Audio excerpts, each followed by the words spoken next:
सामाजिक न्याय पर खरा उतरा महागठबंधन, बनाएगा 2 और डिप्टी सीएम। मुकेश सहनी के ऊपर बढ़ गई जिम्मेदारी, निकल पड़े मंजिल की ओर। दोस्तों नमस्कार, मैं हूं आपका दोस्त स्केच चौधरी।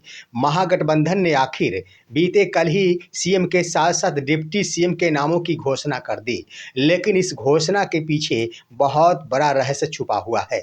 दोस्तों आखिर महागठबंधन ने सामाजिक न्याय का पालन करने के उद्देश्य से जो घोषणाएं की है वह समाज में एक नया छाप जरूर छोड़ दिया है। साथ ही साथ महागठबंधन की ओर से 2 और डिप्टी सीएम बनाएंगे, इससे संबंधित भी बीते कल के प्रेस कॉन्फ्रेंस में घोषणा कर दी गई। लेकिन आइए, मुकेश सहनी के ऊपर आखिर बड़ी जिम्मेदारी दे दी गई है महागठबंधन की ओर से, और मुकेश सहनी ने भी उस जिम्मेदारी को निभाने के लिए अपने कार्यकर्ताओं के साथ अब मिशन मंजिल की ओर निकल चुके हैं। आइए दोस्तों, हम बातें करते हैं कि आखिर महागठबंधन कैसे सामाजिक न्याय का पालन करते हुए कौन कौन से वो 2 और डिप्टी सीएम बनाने जा रही है। लेकिन दोस्तों मैं आपसे गुजारिश करना चाहूँगा, अगर आपने अभी तक हमारे इस चैनल शौर्या हिंदी न्यूज़ को सब्सक्राइब नहीं किए हैं तो कृपया अभी सब्सक्राइब कर लेंगे।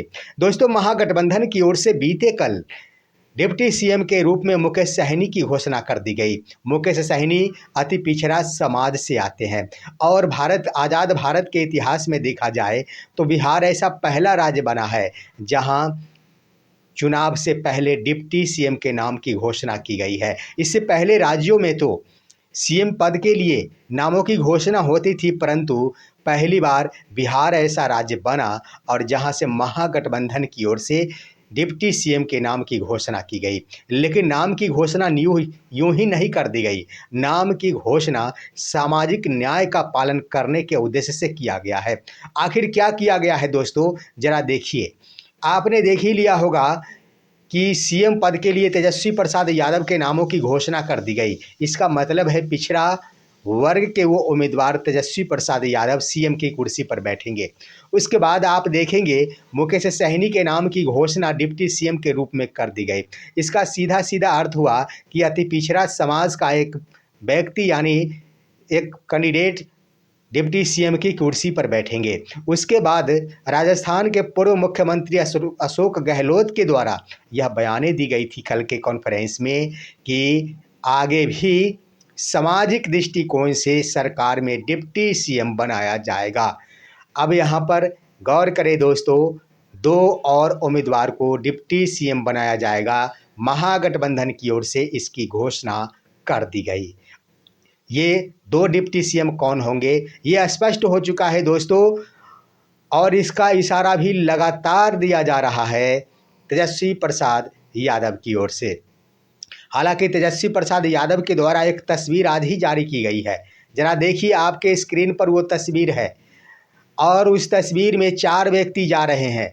4 व्यक्ति में एक खुद तेजस्वी प्रसाद यादव है, दूसरे मुकेश सहनी है, तीसरे आईपी गुप्ता है, चौथे जरा देख लीजिए एक मुस्लिम समुदाय के लीडर है।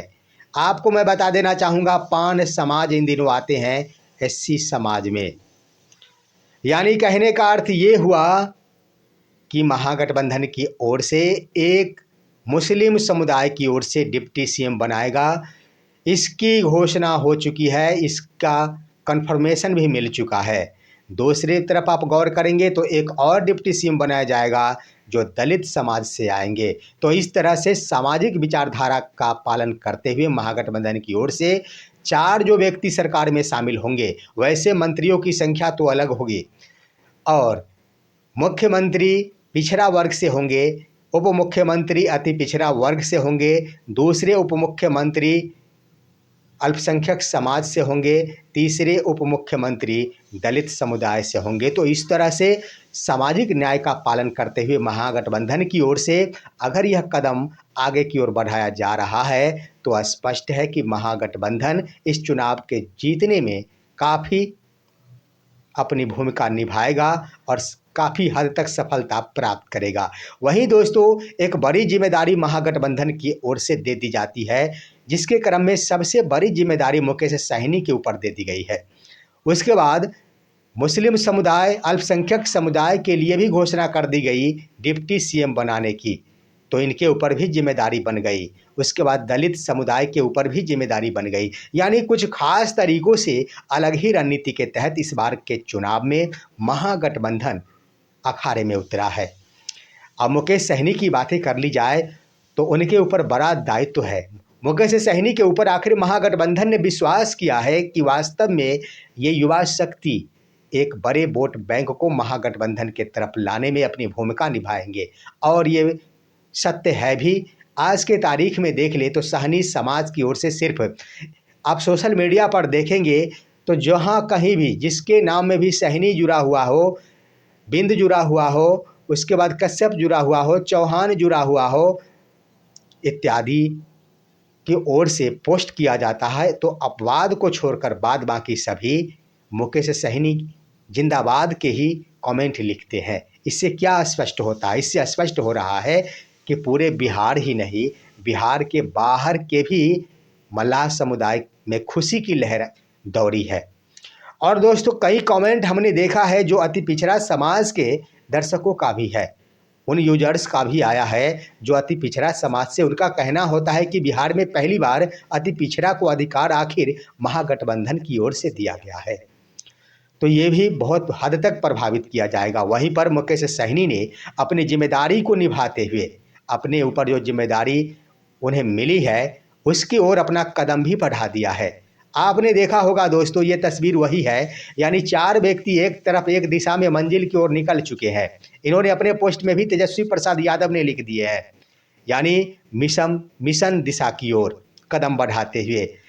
आपको मैं बता देना चाहूँगा कि एक तरफ 23 अक्टूबर को जो ही घोषणा हुई, तमाम महागठबंधन के बड़े बड़े लीडरों में इतना बड़ा उत्साह जगा कि एक दिन में 7 से 8 जगह जनसभा का कार्यक्रम तय कर लिया। आज तेजस्वी प्रसाद यादव 24 अक्टूबर 2025 को तेजस्वी यादव, मुकेश सहनी, उसके बाद आईपी गुप्ता एवं अन्य लीडरों के साथ बिहार के कई जिलों में, जिसमें समस्तीपुर होगा, दरभंगा होगा, सिमरी बख्तियारपुर होगा इत्यादि जगह मिलाकर कुल 7 जगहों पर ये जनसभा करने जा रहे हैं। हालांकि मुकेश सहनी को अपने वहाँ दरभंगा भी देखना है, इसलिए वो दोपहर के बाद अपने गांव तरफ यानी गृह आवास के तरफ निकल जाएंगे। वहाँ भी आखिर पार्टी के लिए ही काम करेंगे, गठबंधन के लिए काम करेंगे। वहाँ जाकर वो अकेले इस मोर्चा को संभालेंगे। उसके बाद तेजस्वी प्रसाद यादव रवाना हो जाएंगे दूसरे विधानसभा क्षेत्र के लिए। यानी कहने का अर्थ ये है कि अपनी जिम्मेदारी निभाने की ओर और कैसे इस सत्ता को हासिल किया जाए, इस दिशा में तमाम आरजेडी के बड़े बड़े स्टार लीडरों के द्वारा कदम उठा दिया गया है। अब आइए दोस्तों, मुकेश सहनी ने तो अपने कार्यकर्ताओं से अपने पेज के माध्यम से लाइव आकर बड़ी अपील कर डाली है। उन्होंने कहा है कि महागठबंधन को जो कुछ भी हमें देना था, अति पिछड़ा समाज को देना था, हमारी पार्टी को देना था, 15 सीटें दे दी, डिप्टी सीएम की सीटें दे दी। अब बारी आ गई है हम सभी को महागठबंधन को देने की।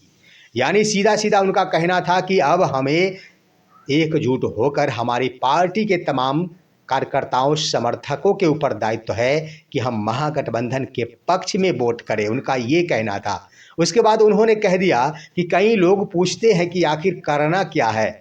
दोस्तों इसका जवाब उन्होंने बड़े ही सीधे शब्दों में दिया। उन्होंने कहा कि मैं नहीं कहता कुछ भी करने के लिए।